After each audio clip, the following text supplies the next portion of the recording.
Kakekku mewariskan cek 50 miliar kepadaku tapi mertua dan suami berkata, mana mungkin kakekmu dari kampung memberi cek itu, paling juga cek palsu. Tapi paginya mertua dan suami syok dan histeris karena. Sebelum ceritanya dimulai, silakan tulis di kolom komentar dari daerah mana saja teman-teman yang menonton cerita ini. Dan jangan lupa like dan subscribe, agar channel Cerita Ar bisa terus berkembang dan mempersembahkan cerita yang terbaik. Mentari pagi itu menembus tirai jendela kecil di kamar sederhana yang dipenuhi aroma sabun cuci dan wangi nasi yang baru matang. Dinda berdiri di depan meja makan, mengenakan daster lusuh berwarna lembut yang sudah mulai pudar warnanya. Tangannya sibuk menata sarapan, nasi goreng sederhana dengan telur ceplok, sambil sesekali menahan napas panjang agar air matanya tak jatuh. Setiap pagi baginya bukan sekadar rutinitas, tapi perjuangan. Sejak menikah dengan Harry, hidupnya berubah drastis. Ia pikir pernikahan akan membawanya ke kehidupan yang lebih hangat dan damai. Tapi kenyataannya, rumah besar yang kini ia tempati bersama suami dan mertua itu justru terasa dingin. Bukan karena cuaca, tapi karena sikap orang-orang di dalamnya. Dari arah tangga, terdengar suara langkah sepatu hak tinggi. Bu Ratna, ibu mertuanya, turun dengan wajah ketat, alis terangkat, dan tatapan tajam yang langsung membuat Dinda menunduk. Wanita parubaya itu mengenakan daster mahal, rambutnya disanggul rapi, seolah baru saja keluar dari salon. Dinda, suaranya melengking, menusuk pagi yang seharusnya tenang. Kenapa kamu cuma masak ini lagi? Nasi goreng? Tidak ada lauk lain? Kamu pikir anak saya cuma makan ini setiap pagi? Dinda menelan ludah, mencoba tersenyum sopan. Maaf, Bu, uang belanja kemarin saya pakai buat beli kebutuhan dapur. Telur tinggal ini yang tersisa. Nanti siang saya ke pasar, ya? Bu Ratna mendengus kasar, meletakkan tas di kursi dengan suara keras. Selalu alasan. Dari dulu kamu memang tidak becus jadi istri.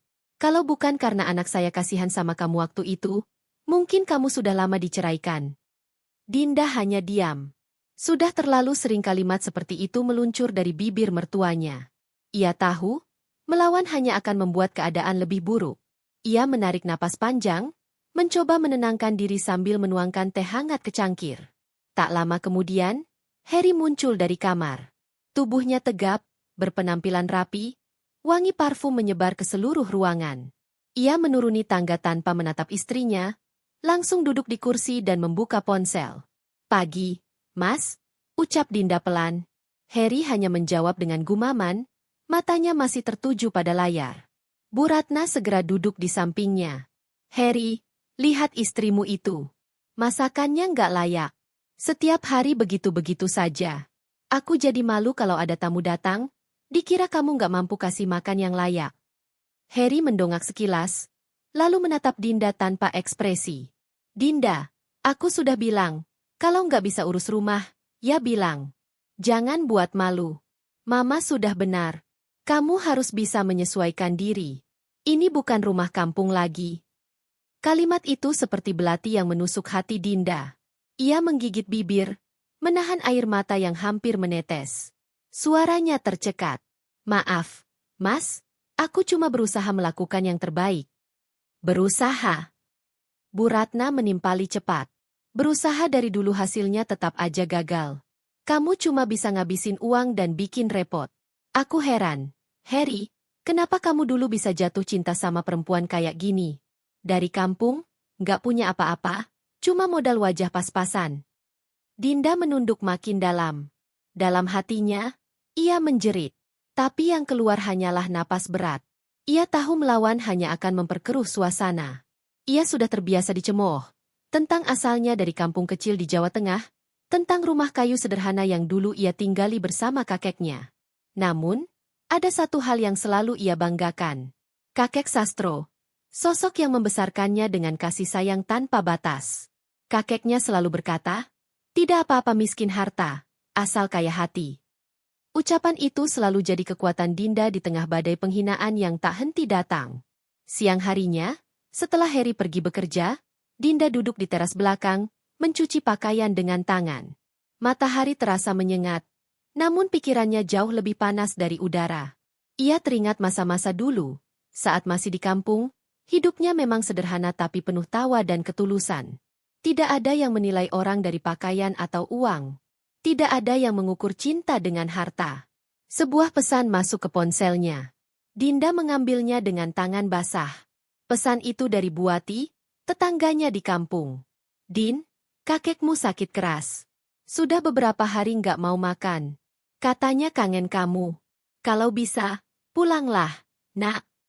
Jantung Dinda berdegup kencang. Tangannya bergetar membaca pesan itu.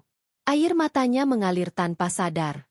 Ia segera berlari masuk rumah, mencari Harry yang baru saja pulang sebentar untuk mengambil berkas. Mas, aku dapat kabar dari kampung. Kakek sakit parah. Aku mau pulang sebentar, ya? Suara Dinda lirih, memohon. Harry yang sedang merapikan dasinya menatap istrinya datar. Pulang? Untuk apa? Aku lagi banyak kerjaan.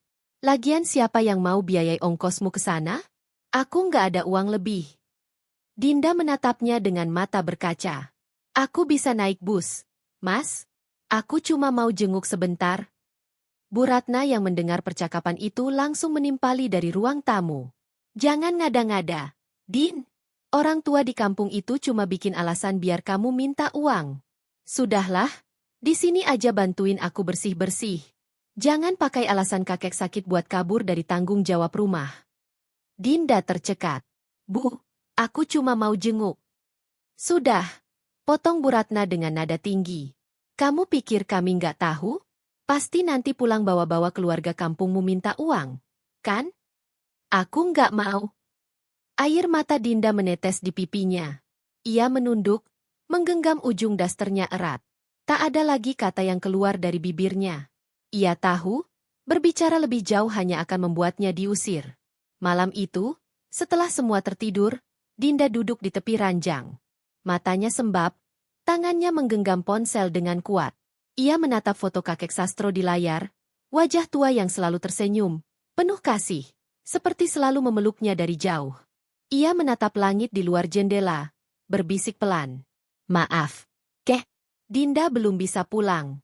Tapi Dinda janji, besok pagi Dinda akan berangkat, apapun yang terjadi. Udara malam terasa menusuk tulang, tapi tekadnya justru makin menguat. Dalam hati kecilnya, Dinda tahu, perjalanan hidupnya akan berubah setelah malam itu. Bab ini menutup dengan suasana sunyi, hanya suara jangkrik dan detak jam dinding yang terdengar. Dinda memeluk foto kakeknya erat, sementara air mata jatuh tanpa henti.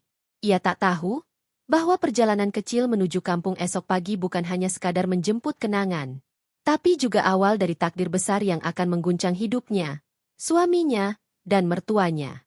Subuh itu, embun masih menempel di kaca jendela ketika Dinda diam-diam berkemas. Ia memasukkan beberapa pakaian ke dalam tas kecil yang sudah lusuh, menyiapkan sedikit bekal makanan yang ia bungkus dengan kertas nasi. Hatinya berat, bukan karena perjalanan yang jauh, tapi karena harus meninggalkan rumah itu tanpa restu. Ia menatap Harry yang masih tertidur lelap di ranjang besar mereka. Wajah suaminya tampak tenang, tanpa beban, tanpa rasa peduli sedikit pun pada air mata yang semalam ia tahan sekuat tenaga. Dinda menatapnya lama, berharap suaminya akan terbangun dan menahannya untuk tidak pergi. Tapi harapan itu sia-sia. Sebelum keluar, ia sempat menulis secarik surat kecil dan meletakkannya di meja rias. Mas Harry, Dinda pulang ke kampung sebentar. Kakek sakit keras. Aku harus menemui beliau sebelum terlambat. Jangan khawatir, aku akan pulang secepatnya. Dinda. Dengan langkah pelan, ia keluar dari rumah. Udara pagi masih dingin menusuk kulit, tapi dadanya hangat oleh rasa rindu yang menumpuk. Ia tahu, di ujung perjalanan itu ada sosok yang sangat berarti baginya. Kakek Sastro, satu-satunya keluarga yang selalu memeluknya tanpa syarat.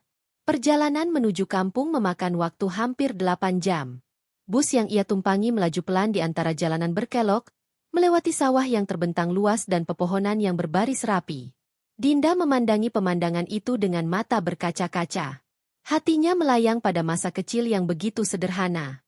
Dulu, setiap pagi ia membantu kakek menanam sayur di ladang. Setelah itu mereka duduk di beranda rumah kayu, menikmati teh hangat sambil berbicara tentang hal-hal kecil, tentang hujan, tentang ayam yang menetas, tentang bintang yang paling terang di langit malam. Kakeknya bukan orang kaya, tapi selalu membuat hidup terasa cukup. Dinda, Suara kakeknya terngiang di kepalanya, lembut dan penuh kasih. Orang boleh meremehkanmu, tapi jangan pernah meremehkan dirimu sendiri. Kadang, orang kampung justru lebih kaya hati daripada orang kota yang cuma kaya uang. Kata-kata itu kini terasa begitu dalam. Dinda tersenyum samar sambil menyeka air matanya. Ia tahu, tak lama lagi ia akan mendengar suara itu lagi. Meski hatinya diliputi rasa takut, bahwa mungkin kali ini adalah yang terakhir. Sore hari, bus berhenti di depan gapura kecil bertuliskan, Desa Karangsari. Dinda turun, membawa tasnya dan berjalan melewati jalan tanah yang dikelilingi sawah hijau. Beberapa warga yang mengenalnya langsung menyapanya dengan senyum hangat. Loh, Dinda. Wah, sudah lama nggak pulang. Kakekmu sakit, ya? Iya, Bu. Jawab Dinda sambil menunduk sopan. Cepat ke rumah, Nak. Beliau nunggu kamu dari kemarin. Langkah Dinda makin cepat. Hatinya berdebar. Saat tiba di depan rumah kayu sederhana yang dulu menjadi tempat penuh kenangan, ia berhenti sejenak. Udara di sekitar terasa hening. Rumah itu masih sama seperti dulu. Berdinding kayu, beratap genteng tua, dengan kursi bambu di beranda tempat kakek biasa duduk sore-sore. Dinda mengetuk pintu perlahan. Dari dalam, suara serak terdengar. Masuklah, Nak. Ia membuka pintu dan mendapati kakek sastro terbaring di ranjang kecil di ruang tengah. Tubuhnya tampak kurus, wajahnya pucat, tapi senyumnya masih sama, lembut dan tulus. Dinda segera berlutut di samping ranjang, menggenggam tangan kakeknya yang dingin. Kek! Dinda pulang, ucapnya dengan suara bergetar. Kakek tersenyum lemah. Akhirnya kau datang juga. Nak, kakek sudah menunggu. Takut tak sempat melihatmu lagi. Air mata Dinda jatuh deras. Ia menunduk, mencium tangan kakeknya. Maaf, Kek. Dinda telat datang. Dinda, kangen sekali. Sudahlah, bisik kakek pelan. Kakek tahu kamu sibuk di kota. Tapi kakek senang kamu datang. Ada yang ingin kakek titipkan? Sore itu mereka berbicara lama. Kakek bercerita tentang masa lalunya. Tentang kehidupan di masa muda yang ternyata tak sesederhana yang Dinda bayangkan. Dulu, sebelum kembali ke desa, kakek Sastro pernah bekerja di sebuah perusahaan besar di Jakarta sebagai teknisi, dan selama bertahun-tahun ia menyimpan sebagian hasil kerjanya dengan hati-hati. Namun ia tidak pernah membanggakan hal itu. Ia memilih hidup sederhana, agar anak cucunya tidak tergoda harta. Dinda, ucap kakek perlahan, matanya menatap langit-langit kamar. Kamu tahu kenapa kakek selalu bilang jangan remehkan asalmu? Karena orang yang rendah hati, itulah yang paling tinggi nilainya di mata Tuhan. Dinda mengangguk, menggenggam tangan itu makin erat. Dinda akan ingat selalu, Kek. Kakek tersenyum tipis, lalu merogoh saku baju lusuhnya. Dari sana, ia mengeluarkan sebuah amplop putih yang sudah agak kusut dan menaruhnya di genggaman Dinda. Nak, ini untukmu. Simpan baik-baik. Jangan kau buka di sini, ya. Buka nanti, setelah kakek pergi. Isinya mungkin akan membuatmu bingung, tapi percayalah, semuanya sudah kakek siapkan. Dinda menatap amplop itu dengan kaget. Ini apa? Kek? Uang? Surat? Kakek hanya tersenyum samar. Bukan cuma uang. Ini, amanah. Dinda tidak mengerti, tapi ia menunduk, mencium tangan kakeknya. Baik, Kek. Dinda akan jaga. Malam itu, suara jangkrik terdengar nyaring di luar. Dinda duduk di samping ranjang sambil mengipasi kakeknya yang tertidur lemah. Matanya sembab, tapi hatinya hangat. Ia merasa damai, rasa damai yang tak pernah ia temui di rumah mertuanya. Namun, menjelang tengah malam, tubuh kakek mulai gemetar. Nafasnya semakin berat. Dinda panik, memanggil tetangga untuk membantu, tapi semuanya sudah terlambat. Dalam pelukan Dinda, kakek Sastro menghembuskan napas terakhirnya dengan senyum di bibir dan bisikan terakhir yang menembus hati. Jadilah perempuan kuat, Dinda. Dan jangan pernah lupa, darah yang mengalir di tubuhmu bukan darah orang lemah. Dinda menjerit pelan, air matanya pecah tak terbendung. Ia memeluk tubuh renta itu erat-erat, seperti anak kecil yang takut kehilangan segalanya. Hujan turun malam itu, lembut tapi menyesakan, seolah langit pun ikut berduka. Keesokan paginya, Kabut masih tebal ketika warga desa berkumpul di halaman rumah untuk pemakaman. Dinda berdiri sendirian di samping makam kakeknya, tubuhnya bergetar menahan tangis. Ia menatap gundukan tanah itu dengan perasaan hampa, sementara di tangannya, amplop putih itu masih tergenggam erat, sedikit basah oleh air mata dan embun pagi. Ia tahu, amanah itu penting. Tapi ia belum punya keberanian untuk membukanya sekarang. Ia ingin menenangkan diri dulu. Yang ia tahu hanya satu. Kini, satu-satunya orang yang mencintainya tanpa syarat telah pergi selamanya. Namun, ia juga tak tahu bahwa amplop kecil yang tampak sederhana itu akan menjadi awal dari perubahan besar dalam hidupnya. Matahari mulai naik ketika Dinda melangkah meninggalkan makam. Ia menatap langit dan berbisik lirih. Terima kasih, Kek. Dinda janji akan menjaga amanah ini. Dan Dinda akan buktikan bahwa cucumu ini pantas meneruskan darahmu. Langit tampak cerah, tapi entah mengapa hatinya justru terasa berat, seolah alam sedang menyembunyikan sesuatu di balik sinarnya. 3 hari berlalu sejak pemakaman kakeknya, namun suasana hati Dinda belum juga tenang. Setiap sudut rumah kayu itu masih terasa hangat oleh kenangan. Suara tawa kakek Sastro yang lembut, aroma kopi hitam yang selalu ia seduh setiap pagi, bahkan kursi bambu di beranda yang kini hanya terisi keheningan. Pagi itu, Dinda duduk di beranda dengan mata bengkak. Ia menatap amplop putih yang sejak malam kematian kakek belum berani ia buka. Amplop itu tampak biasa saja, tapi terasa berat seolah menyimpan sesuatu yang besar. Tangan Dinda bergetar saat menyentuhnya. Di bagian depan, ada tulisan tangan kakeknya yang sudah mulai goyah, tapi masih jelas terbaca. Untuk Dinda, cucuku tersayang. Bukalah saat kau siap. Dinda mengelus tulisan itu dengan lembut. Dinda belum siap, Kek. Bisiknya lirih, matanya berkaca-kaca. Namun suara lembut dalam hatinya berkata lain, mungkin inilah waktu yang kakek maksud. Ia menarik napas panjang, lalu perlahan membuka amplop itu. Di dalamnya, terdapat 2 benda, selembar kertas surat dan sebuah cek yang tampak baru, rapi, dan resmi. Dinda menatapnya dengan kening berkerut. Seketika napasnya terhenti. Angka di kertas itu membuat matanya membesar, 50 miliar rupiah. 50 miliar rupiah. Tangannya gemetar. Ia hampir tak percaya dengan apa yang dilihatnya. Cek itu atas nama dirinya sendiri, Dinda Sastrowinoto. Tanda tangan di bawahnya jelas tertulis, Sastro Wiryawan. Dinda menutup mulutnya, air mata menetes tanpa bisa ia tahan. Ia membaca surat di dalam amplop itu dengan hati berdebar. Untuk Dinda, cucuku satu-satunya. Kakek tahu, selama ini kamu hidup dalam kesederhanaan. Kamu tak pernah mengeluh. Bahkan ketika dunia memperlakukanmu tidak adil. Itulah sebabnya Tuhan menaruh rezeki besar di tanganmu. Cek ini adalah bagian dari hasil kerja keras kakek selama bertahun-tahun saat bekerja di perusahaan minyak luar negeri. Kakek menabung sebagian hasilnya, dan memindahkannya ke rekening khusus yang baru bisa dicairkan setelah kakek berpulang. Kakek tahu banyak orang akan meremehkanmu, bahkan mungkin menuduhmu berbohong. Tapi jangan takut, Nak. Rezeki yang datang dari kerja keras tak akan bisa disangkal selamanya. Saat kau menerima surat ini, datanglah ke cabang bank yang tertera di bawah ini. Mereka sudah diberitahu tentang warisan ini. Bawalah cek ini, dan katakan namamu.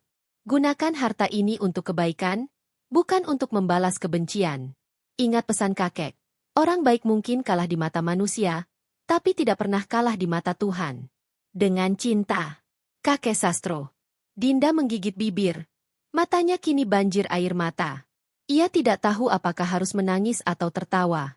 Cek senilai 50 miliar di tangannya terasa seperti mimpi yang mustahil. Tapi yang paling menusuk hatinya adalah pesan terakhir itu, gunakan untuk kebaikan, bukan balas dendam. Ia tahu kakek Sastro meninggalkan pesan itu karena tahu betapa kerasnya kehidupan yang ia jalani bersama mertua dan suaminya. Dinda memeluk amplop itu ke dada. Ia menangis lama, memanggil nama kakeknya berulang kali dengan suara serak. Rasa syukur dan kehilangan bercampur jadi satu. Namun jauh di lubuk hatinya, muncul perasaan aneh. Tak mungkin ini nyata. Apa mungkin kakek benar-benar punya uang sebanyak itu? Ia tahu kakek memang pekerja keras, tapi tak pernah sekalipun membicarakan soal harta. Sore harinya, Dinda pergi ke rumah Pak Lurah untuk menyerahkan beberapa dokumen warisan rumah kayu peninggalan kakeknya. Pak Lurah, Seorang pria tua bijak yang mengenal kakek Sastro sejak lama, menyambutnya hangat. Turut berduka, Din. Kakekmu orang baik. Warga di sini semua merasa kehilangan, katanya. Terima kasih, Pak, jawab Dinda pelan. Pak Lurah menatap amplop di tangan Dinda. Itu, dari kakekmu. Dinda mengangguk. Iya, Pak. Beliau menitipkan surat dan, cek ini. Ia menunjukkan kertas itu dengan ragu. Pak Lurah mengambil kacamatanya dan membaca cek tersebut. Keningnya langsung mengernyit. Astagfirullah, 50 miliar? Dinda, ini angka besar sekali. Tapi, ini asli. Saya juga nggak tahu, Pak, jawab Dinda jujur. Saya belum berani ke bank. Saya cuma takut, kalau ternyata ini hanya kesalahan atau bahkan tidak berlaku. Pak Lurah menatapnya lama, kemudian tersenyum lembut. Kakekmu bukan orang sembarangan, Dinda. Waktu muda, beliau memang pernah kerja di luar negeri. Mungkin ini memang benar. Tapi hati-hati, ya. Jangan kasih tahu sembarang orang. Dunia ini aneh. Kalau orang tahu kamu bawa uang segini, bisa bahaya. Dinda mengangguk. Baik, Pak. Saya akan simpan baik-baik. Malamnya, Dinda duduk di depan rumah dengan cahaya lampu minyak temaram. Angin membawa suara jangkrik yang menenangkan. Ia menatap bintang di langit dan teringat pesan terakhir kakeknya. Rezeki besar datang bukan untuk disombongkan, tapi untuk diuji. Dinda memejamkan mata, menatap cek itu lagi, lalu menaruhnya di dalam kitab kecil yang dulu sering dibacakan kakek. Ia tahu, perjalanan hidupnya akan berubah, tapi belum tahu bagaimana. Di dalam dadanya, ada bisikan halus, kau harus pulang, Dinda. Bawa ini, dan lihat siapa yang benar-benar tulus padamu. Keesokan paginya, ia mengemas semua barang peninggalan kecil dari kakek, foto lama, kain batik, dan kitab tempat ia menyembunyikan cek itu. Setelah berpamitan dengan para tetangga, ia kembali ke terminal dengan langkah pelan tapi mantap. Bus berangkat meninggalkan desa, melewati jalanan sawah yang mulai menguning. Dinda menatap keluar jendela, memegang tasnya erat-erat. Air mata mengalir lagi. Kali ini bukan hanya karena kehilangan, tapi juga karena ketakutan. Bagaimana nanti reaksi Heri dan Ibu Ratna kalau tahu tentang ini? Ia tidak tahu bahwa setelah kepulangannya ke kota, yang menantinya bukan pelukan suami, tapi cemoohan dan penghinaan yang akan membuat hatinya hancur sebelum kebenaran akhirnya terungkap. Di dalam bus, Dinda berbisik pelan. Terima kasih, Kek. Dinda akan pegang amanah ini. Dinda tidak akan sia-siakan kepercayaanmu. Sementara langit di luar mulai gelap, seolah menyimpan rahasia besar yang baru akan terbuka nanti. Rahasia yang akan menguji kesabaran, cinta, dan harga diri Dinda sebagai seorang istri. Perjalanan pulang ke kota terasa begitu panjang bagi Dinda. Bus yang ia tumpangi melaju pelan di bawah hujan rintik, seolah langit pun ikut menangis bersamanya. Ia duduk diam di kursi dekat jendela, memandangi jalanan yang semakin ramai. Dalam genggamannya, tas kecil berisi amplop warisan dari kakek tak pernah ia lepaskan. Hatinya penuh campur aduk, rindu, takut, dan cemas. Ia rindu rumah, tapi juga takut menghadapi kenyataan. Setelah kepergian kakek Sastro, hanya suaminya, Heri, yang tersisa sebagai tempat bergantung. Tapi ia tahu betul, kasih sayang Heri kini tak lagi sama. Bus akhirnya berhenti di terminal kota. Dinda turun dengan langkah lemah, menarik koper kecilnya. Rambutnya sedikit berantakan tertiup angin sore. Ia berjalan menyusuri gang menuju rumah mertua, tempat ia dan Heri tinggal selama ini. Rumah itu tampak megah dibandingkan rumah kayu kakeknya di desa. Tapi baginya terasa dingin dan asing. Begitu sampai di depan pagar, suara nyaring segera terdengar dari dalam. Loh, itu Dinda?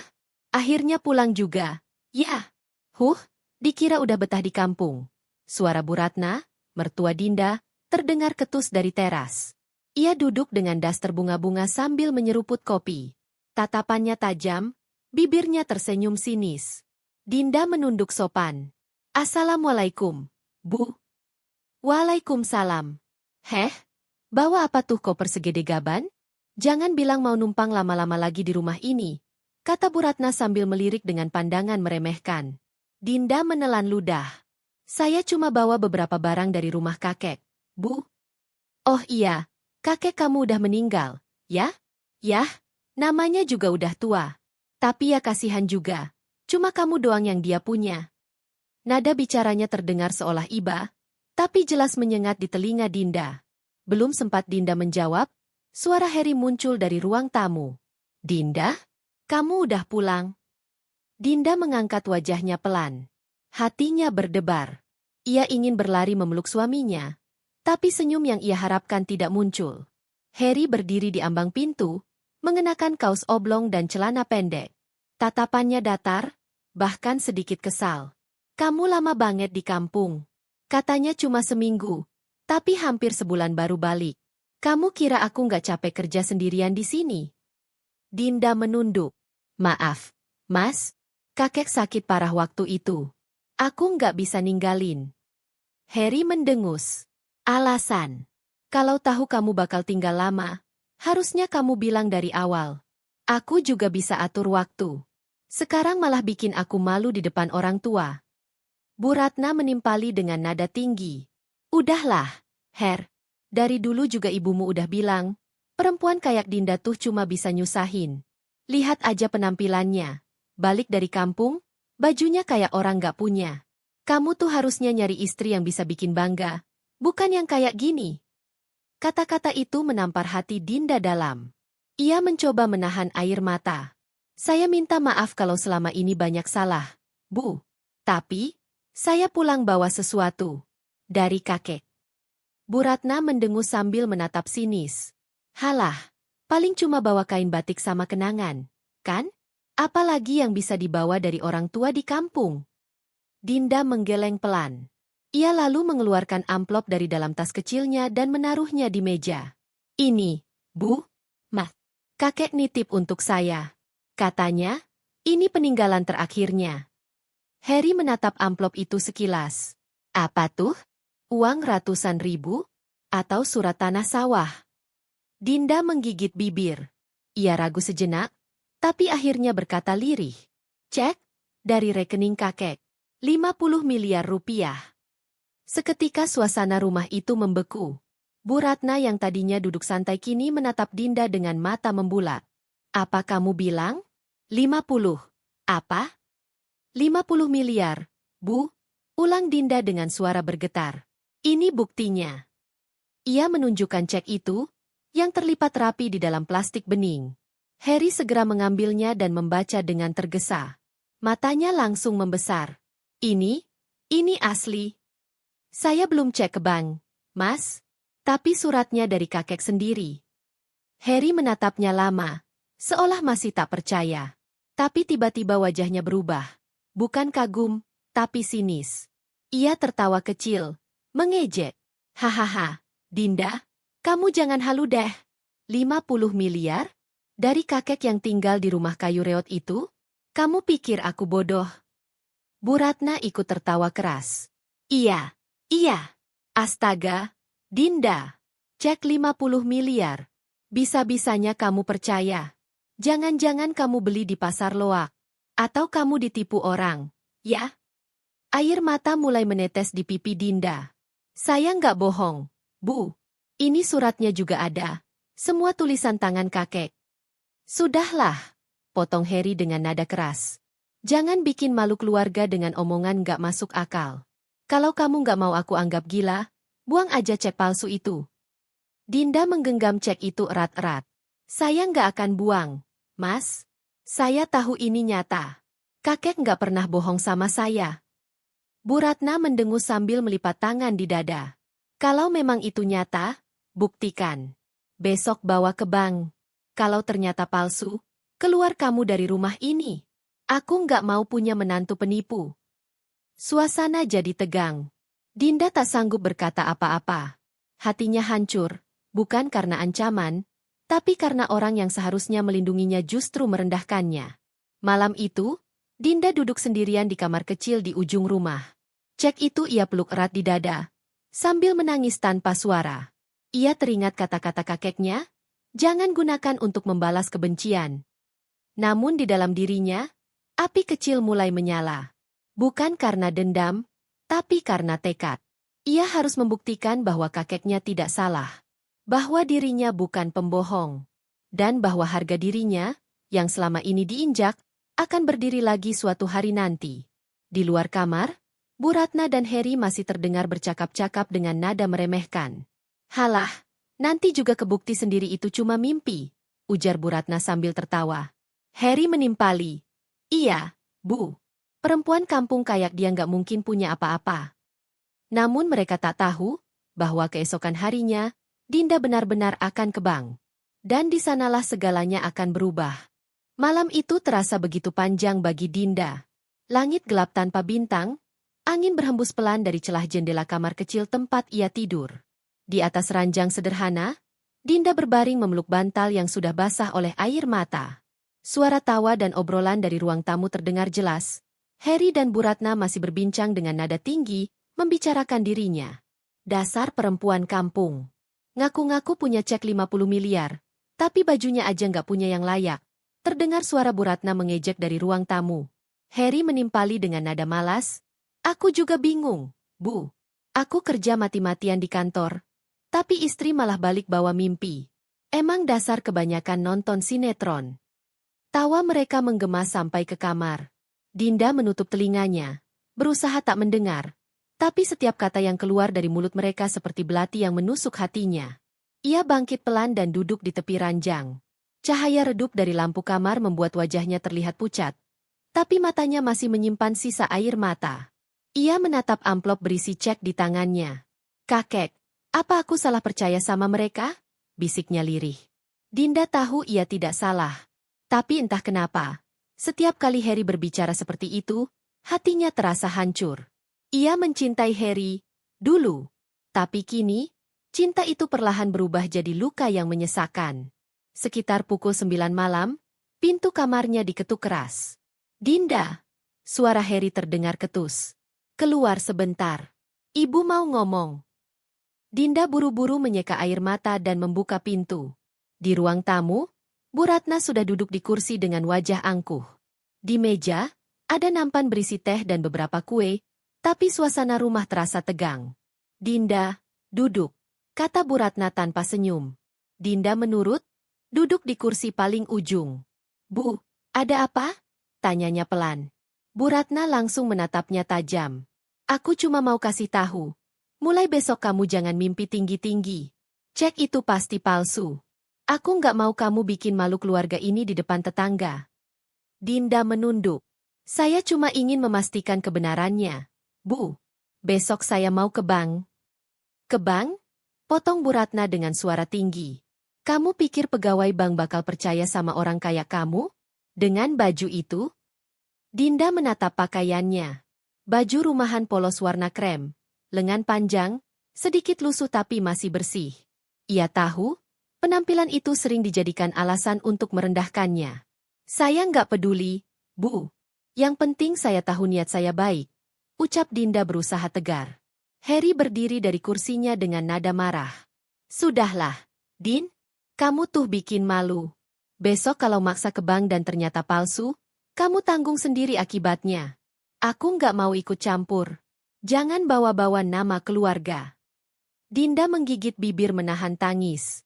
"Baik, Mas. Saya tanggung sendiri." "Bagus," sindir Heri. "Biar kalau malu, kamu malu sendirian." Bu Ratna lalu menatapnya dari ujung kepala sampai kaki. "Dinda, aku heran. Kamu itu udah hidup di rumah ini, makan dari gaji anakku, tapi masih aja keras kepala. Aku udah bilang dari dulu, kamu tuh nggak pantas buat Heri. Kamu miskin, kamu nggak punya apa-apa. Anak kampung kayak kamu tuh cuma bikin beban." Air mata Dinda akhirnya menetes. Ia mencoba bicara, tapi suaranya serak. "Saya tahu, Bu. Saya memang bukan siapa-siapa. Tapi saya tidak pernah bermaksud menipu. Saya cuma bawa amanah dari kakek saya. Itu saja." Bu Ratna berdiri, suaranya meninggi. "Amanah? Amanah apa? Amanah untuk bikin orang ketawa? 50 miliar dari petani tua di kampung? Hahaha. Dinda, Dinda, kamu tuh harus belajar hidup di dunia nyata." Tawa Bu Ratna terasa seperti cambuk. Dinda menunduk, menatap lantai. Tangannya gemetar, Tapi ia berusaha tidak membalas. Ia tahu, jika ia membalas, mereka hanya akan menuduhnya kurang ajar. Harry ikut menatapnya dengan sinis. Udahlah, Bu. Gak usah didengerin. Besok juga kebukti sendiri. Aku yakin tuh cek paling hasil iseng orang. Dinda menarik napas panjang. Kalau begitu, biarkan saya buktikan besok, Mas. Bu Ratna memutar matanya. Buktikan? Kamu itu harusnya belajar bersyukur, bukan ngimpi jadi orang kaya. Udah, sana, tidur aja. Besok jangan bikin malu keluarga. Dinda berdiri pelan dan pamit kembali ke kamar. Namun baru beberapa langkah, suara Bu Ratna terdengar lagi, penuh sindiran. Jangan-jangan nanti dia pura-pura ke bank tapi malah kabur bawa duit Harry. Tawa mereka kembali pecah. Dinda berhenti sejenak, memejamkan mata. Ia menahan tangis yang nyaris pecah. Tapi kali ini, hatinya berbeda. Ia tak lagi sekadar sedih. Ada sesuatu yang tumbuh di dalam dirinya. Kekuatan kecil yang membuatnya ingin membuktikan semuanya. Malam itu, sebelum tidur, Dinda berlutut di lantai dan berdoa. Ya Allah, jika memang warisan ini benar adanya, tolong bimbing aku untuk menjalaninya dengan benar. Aku tidak ingin membalas kebencian mereka, hanya ingin kebenaran terungkap. Di ruang sebelah, Harry dan Bu Ratna masih membicarakan dirinya. Kalau ternyata cek itu palsu, Bu, aku bakal suruh dia keluar dari rumah ini, kata Harry sambil menguap. Iya, Her. Suruh aja pergi. Biar tahu rasa. Perempuan kayak gitu nggak pantas jadi bagian keluarga kita. Sementara mereka berbicara, Dinda menatap cek di tangannya sekali lagi. Ia menyentuh tanda tangan kakeknya. Lalu tersenyum kecil di antara air mata. Besok, kakek, aku akan buktikan kalau Dinda nggak salah percaya.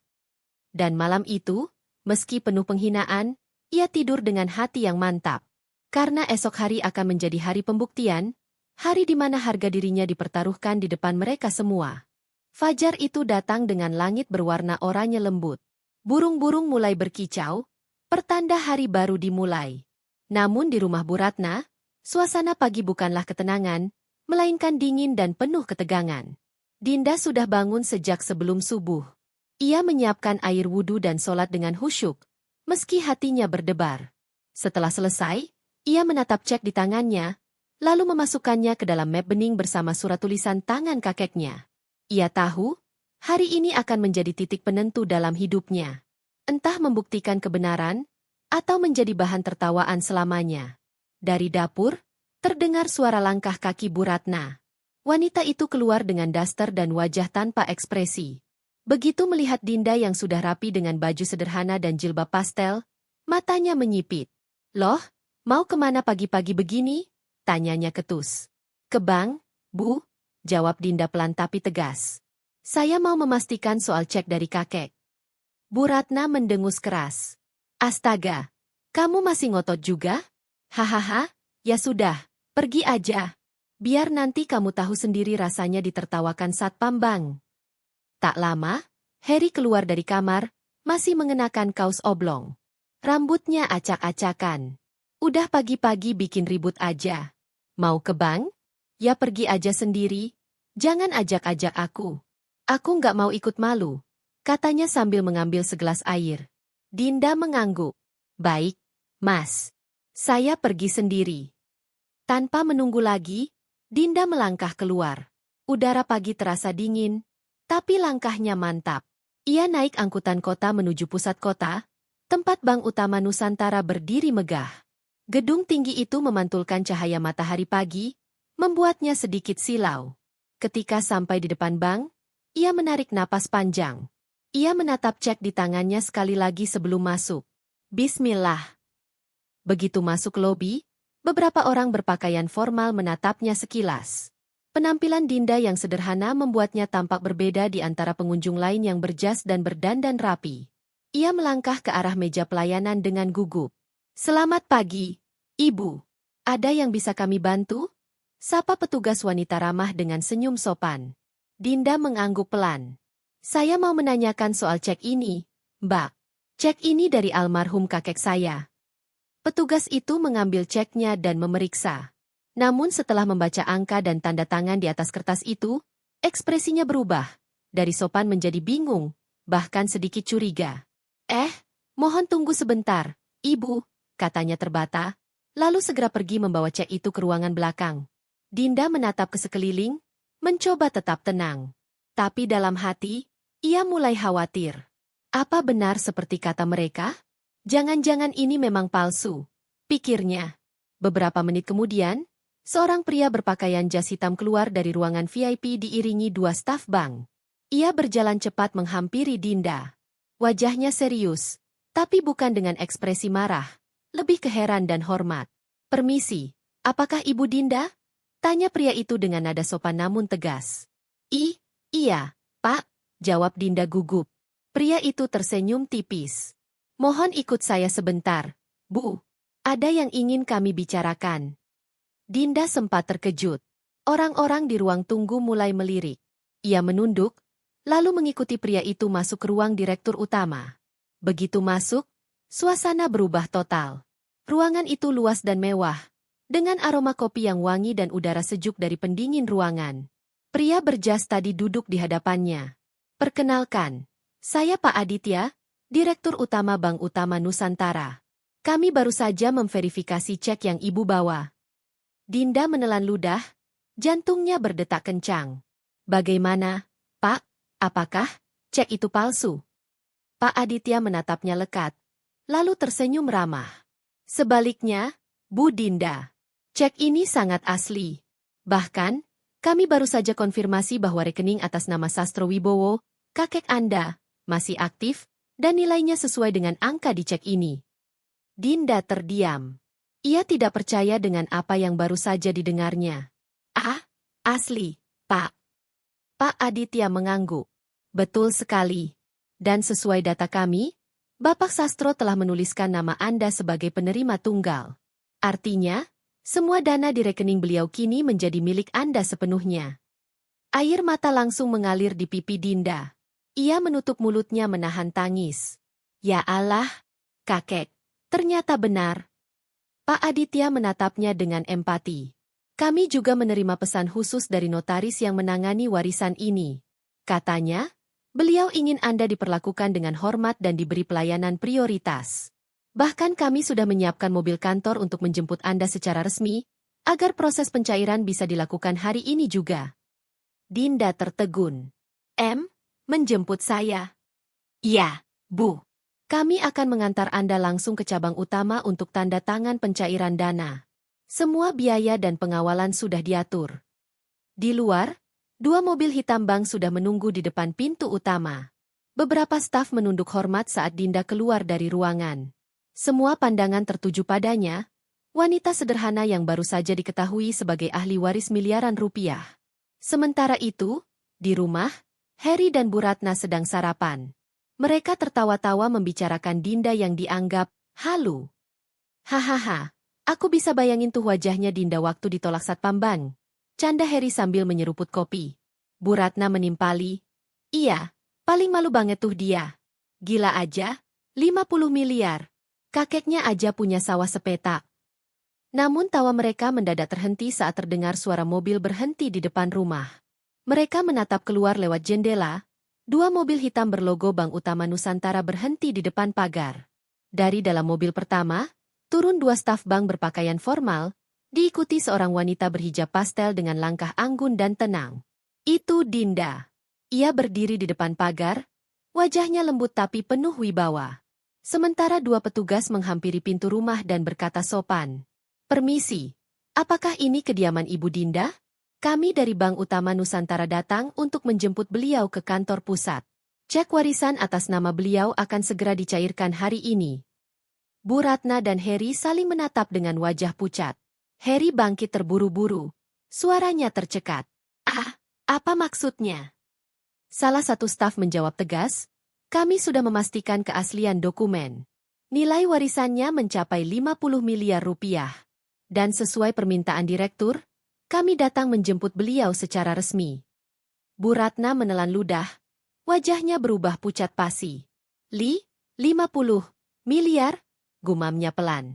Sementara Dinda menatap mereka tanpa amarah. Ia hanya tersenyum kecil, mata berkaca-kaca. Bu, Mas, saya pamit dulu ke bank. Kakek ternyata tidak pernah bohong. Tanpa menunggu jawaban, Dinda masuk ke dalam mobil dengan pengawalan hormat. Dua mobil mewah itu perlahan meninggalkan rumah, sementara Harry dan Bu Ratna masih terpaku di teras, antara malu, syok, dan tak percaya dengan apa yang baru saja terjadi. Hari itu, Fajar benar-benar mengubah segalanya. Bagi Dinda, hari itu bukan hanya tentang uang, tapi tentang kehormatan. Tentang kebenaran yang akhirnya berbicara. Dan bagi Harry serta Bu Ratna, pagi itu menjadi awal dari penyesalan panjang yang akan menghantui mereka selamanya. Pagi itu, udara di rumah Dinda terasa aneh, hening tapi tegang. Setelah kejadian semalam, suasana masih dingin. Harry sibuk mempersiapkan diri untuk berangkat kerja. Sementara mertuanya, Bu Rini, duduk di ruang tamu sambil menyeruput kopi. Tatapannya sini setiap kali melihat Dinda yang sedang menjemur pakaian. Masih aja pura-pura sibuk. Ya, dasar pemimpi. Mana mungkin orang kampung kayak kamu dikasih cek miliaran. Gumam Bu Rini setengah berbisik, tapi cukup keras untuk terdengar. Dinda menahan napas. Ia sudah terbiasa dengan kata-kata seperti itu. Semalam ia bahkan sempat menangis diam-diam di kamar, tapi pagi ini, entah kenapa, hatinya terasa sedikit berbeda. Ada firasat yang tak bisa dijelaskan. Seperti sesuatu besar akan terjadi hari ini. Tiba-tiba, suara mobil berhenti di depan rumah. Suara pintu mobil terbuka, lalu terdengar langkah kaki yang rapi dan mantap. Permisi, apakah benar ini rumah Ibu Dinda Pramesti? Suara seorang pria parubaya terdengar dari luar pagar. Dinda keluar perlahan, agak gugup. Di depan rumah berdiri dua pria berjas hitam dan satu wanita muda dengan seragam bank resmi. Mereka tampak sopan dan berwibawa. Iya, saya sendiri, jawab Dinda pelan. Wanita itu tersenyum sopan. Kami dari Bank Mandara.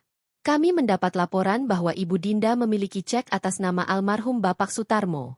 Kami ditugaskan langsung oleh pusat untuk menjemput Ibu dan membantu proses pencairan. Seketika dunia seakan berhenti berputar. Bu Rini yang mendengar itu langsung berdiri dari kursi. Apa? Dari bank? Pencairan cek? Kalian yakin gak salah alamat? Katanya dengan nada tinggi. Salah satu pria berjas membuka map hitam dan menunjukkan dokumen resmi, lengkap dengan stempel bank. Kami sudah melakukan verifikasi. Nomor cek tersebut asli, dan nilainya tercatat sebesar 50 miliar rupiah. Mohon Ibu Dinda bersiap. Mobil kami akan mengantar langsung ke kantor pusat. Harry yang baru keluar dari kamar hampir menjatuhkan ponselnya. Ah, apa? 50 miliar? Dinda hanya terpaku di tempat. Matanya mulai berkaca-kaca. Ia seperti tidak percaya apa yang baru didengarnya. Cek yang semalam dianggap palsu, kini justru membuat rumah tangganya menjadi pusat perhatian. Bu, ini serius? Tanya Dinda dengan suara bergetar. Wanita dari bank itu tersenyum lembut. Sangat serius, Bu. Kami sudah menelusuri bahwa almarhum kakek Anda, Bapak Sutarmo, adalah mantan pemilik lahan besar di kawasan industri lama.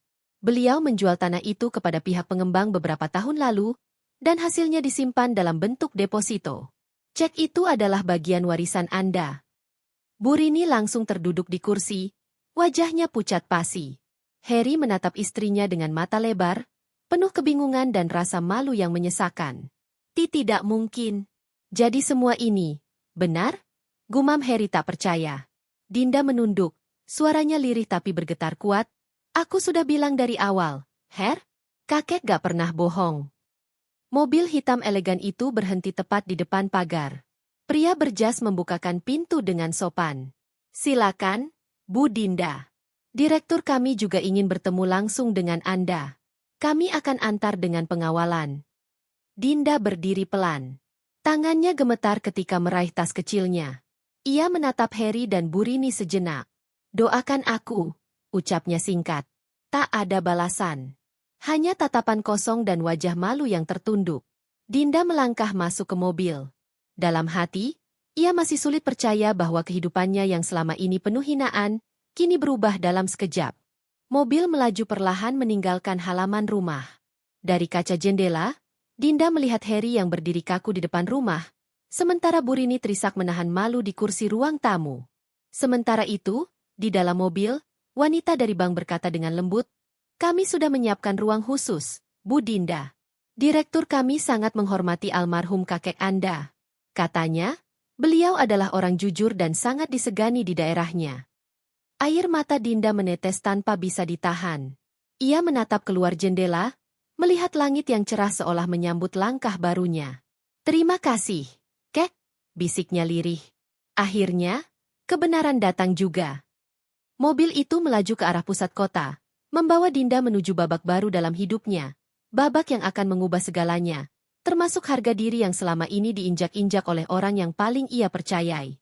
Mobil hitam itu berhenti di depan gedung tinggi yang megah di pusat kota. Di puncaknya terpampang logo besar bertuliskan Bank Mandara Indonesia, dengan desain kaca biru yang berkilau memantulkan sinar matahari pagi.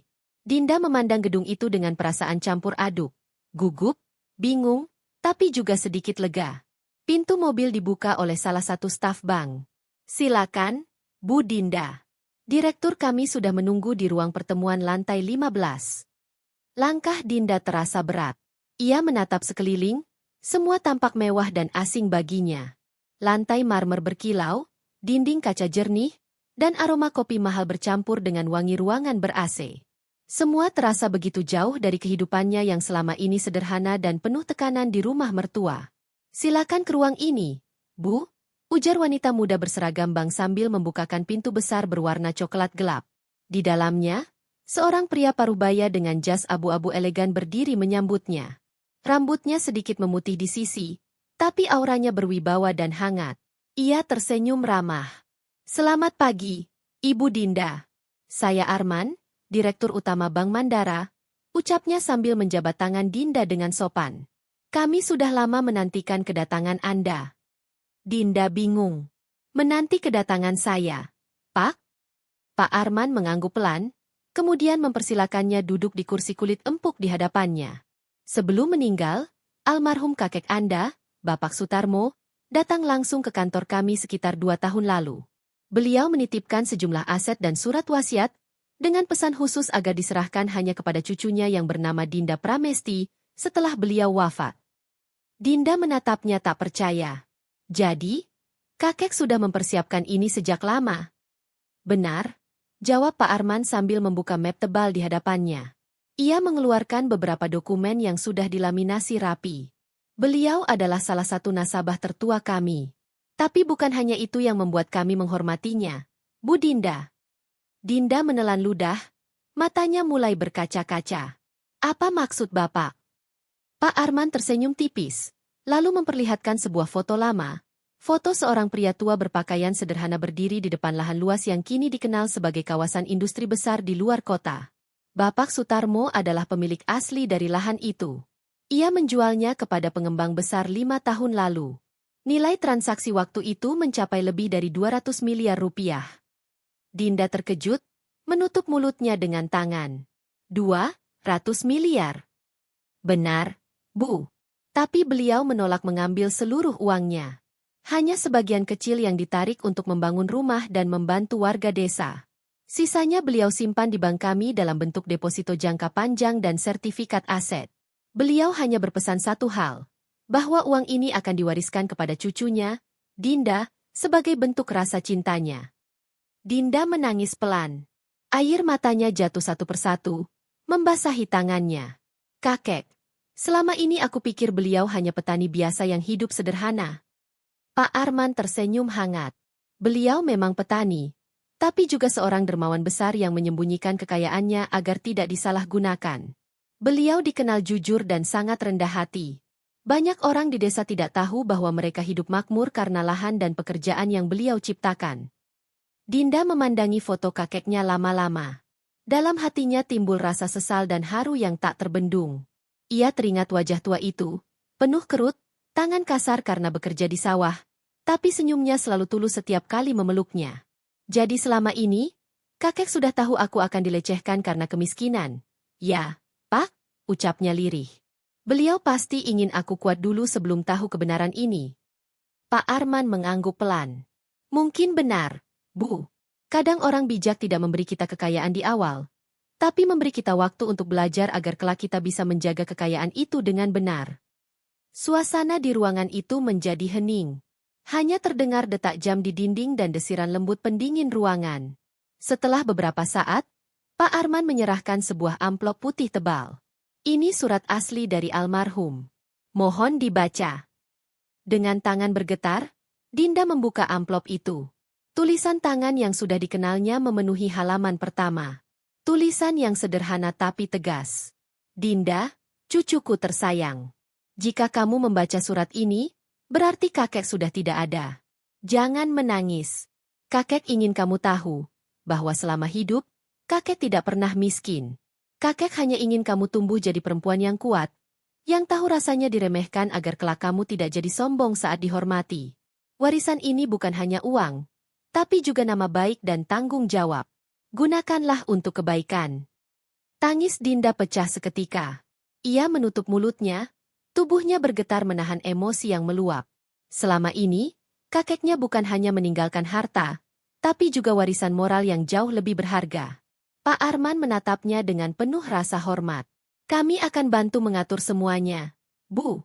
Tapi sebelum pencairan dilakukan, kami juga ingin mengundang keluarga Anda hadir besok pagi untuk proses serah dokumen. Dinda mengangkat wajahnya, matanya merah tapi bersinar tegas. Baik, Pak.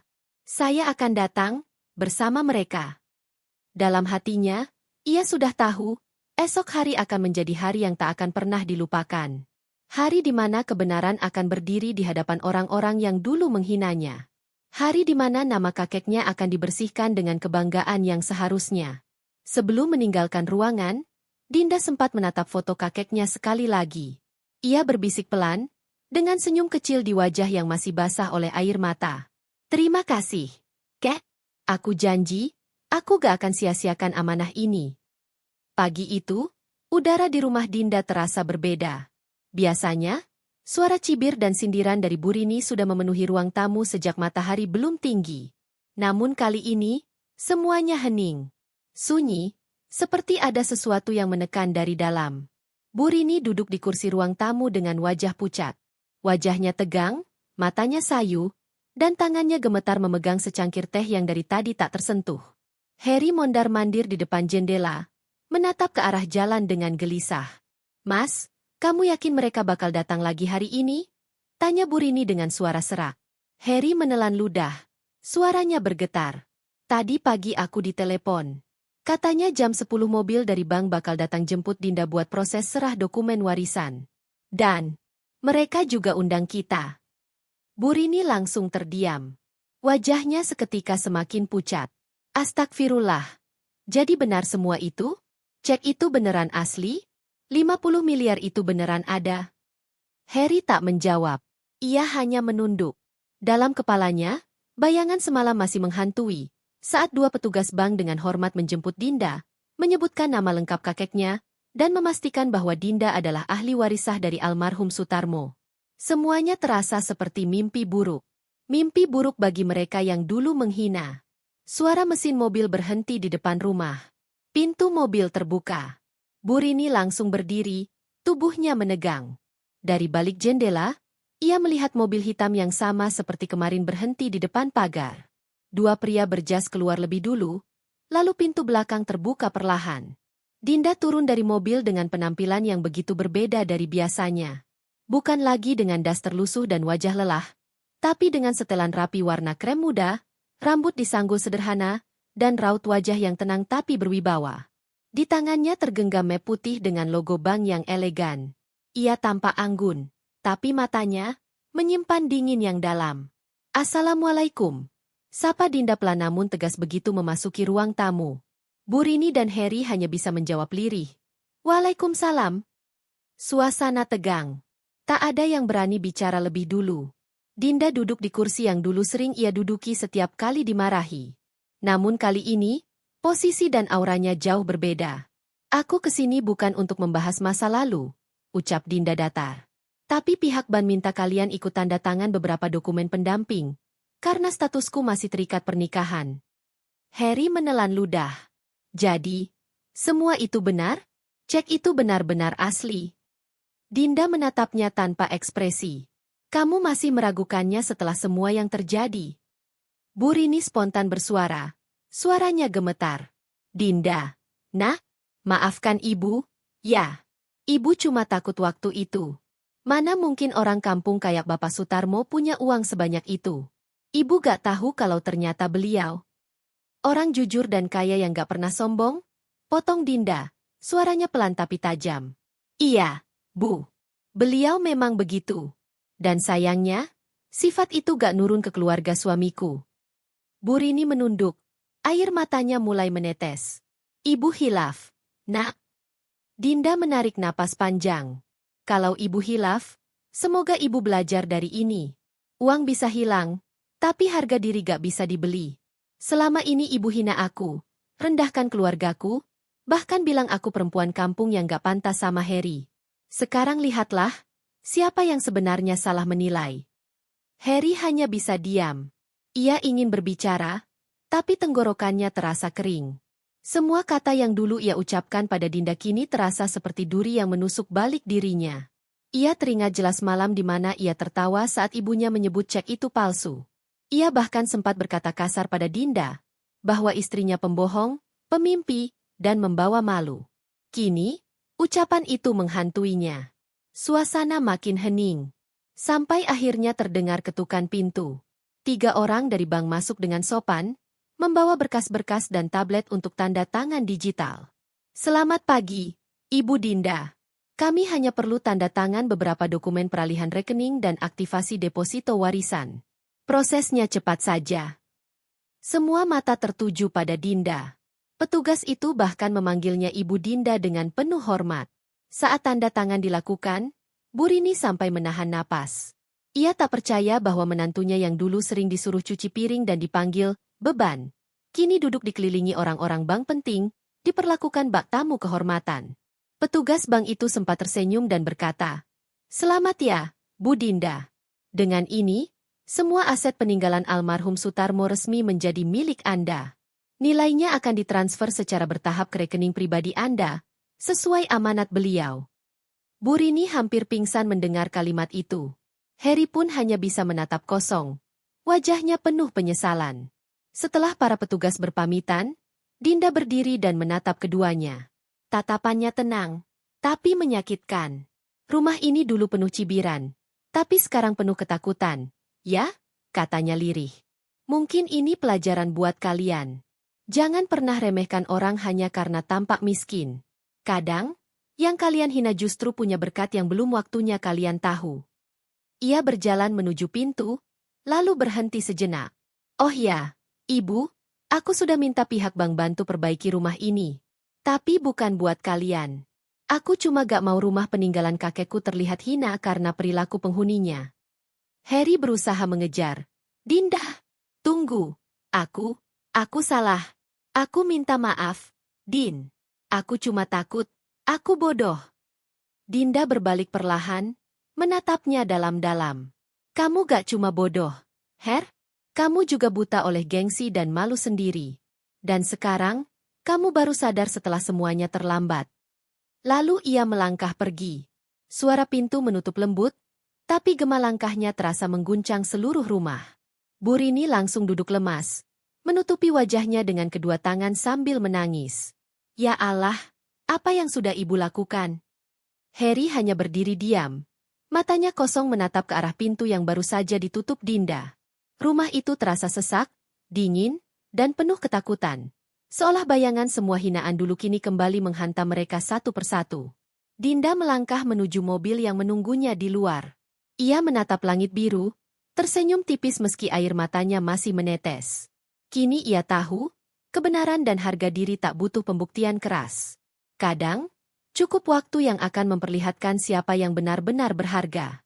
Sinar matahari pagi menembus jendela kamar apartemen mewah yang kini menjadi tempat tinggal baru Dinda. Ruangan itu hangat, sederhana namun elegan. Di meja kayu dekat jendela, terlihat secangkir teh hangat yang asapnya masih mengepul dan beberapa dokumen bisnis yang tersusun rapi. Sesuatu yang dulu tak pernah terbayangkan dalam hidup Dinda. Sudah seminggu berlalu sejak hari di mana rumah mertuanya berubah menjadi lautan ketakutan dan penyesalan. Hari itu menjadi titik balik bagi Dinda.